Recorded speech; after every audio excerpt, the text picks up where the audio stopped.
I picked her up from school, like I did every day. Same pink backpack, same shy little wave, same soft voice that said, "Hi, Daddy."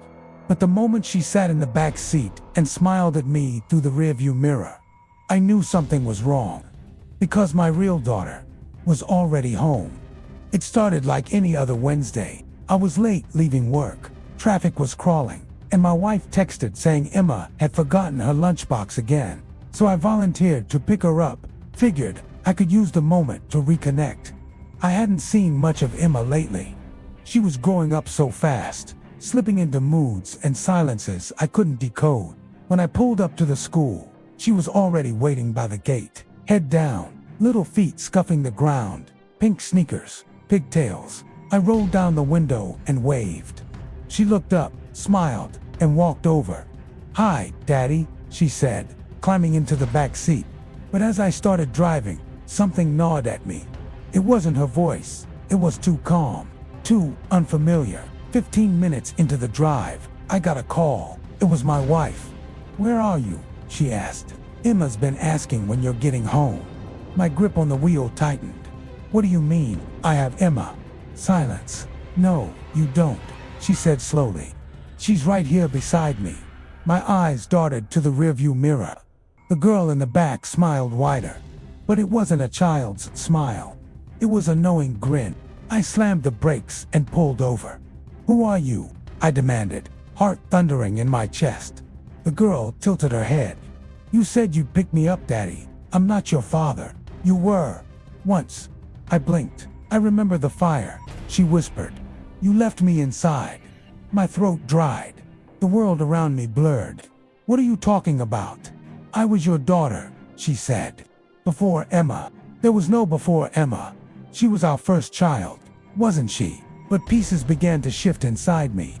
Old memories buried under guilt. A small white crib. A room we never went into anymore. A fire alarm. My wife's tears.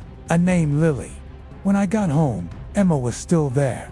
The girl from the car was gone. But that night, I found her again sitting on Emma's bed. Emma was fast asleep. The imposter girl stared at me, eyes pitch black. "She doesn't belong here," she said. "I do know," I whispered. "You're not real. You forgot me, Daddy. But I never forgot you." What would you do if a stranger claimed to be your child and knew things no one else could?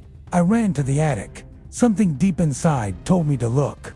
I found an old VHS tape marked Lily's 4th birthday. My hands trembled as I slid it into the player. There she was, a little girl with curly hair and a shy smile. "I love you, Daddy," she said to the camera. And then the tape cut. Static. Then a flicker. Lily again, but older, eyes wide, standing in firelight. "You left me," she said. "Now I'll never leave you." That night, I heard Emma crying. But when I opened her door, she was sound asleep. The crying came from the closet. I opened it slowly and found nothing, until I looked up and saw her, Lily, hanging from the ceiling, upside down, grinning. "You finally see me." Over the next few days, Emma changed. She grew distant, drew strange pictures, spoke to empty corners. One night, she turned to me and said, "Lily says I don't need this body anymore." "What do you mean?" "She wants to live again. In me." I tried to speak to Lily alone. I lit candles in the basement, called her name. She appeared from the shadows, twisted and pale. "I want my family back," she said. "You're dead," I whispered. "Not completely," she said. "You kept my birthday card." I remembered, shoved in a drawer I hadn't opened in years. "I'll go," she said, "if you remember me." I found the card. "To Daddy, I love you forever." "Lily," I cried, like I hadn't in years. And as the tears fell, the house went still. Emma woke up that morning, normal again. But the closet door never closed on its own again. And sometimes, at night, I still hear, "Good night, Daddy." If you had to choose between forgetting your pain or remembering your ghost, which would you pick? Drop your answer in the comments. And if you ever hear a voice in your house whisper "Daddy," make sure it's the right child.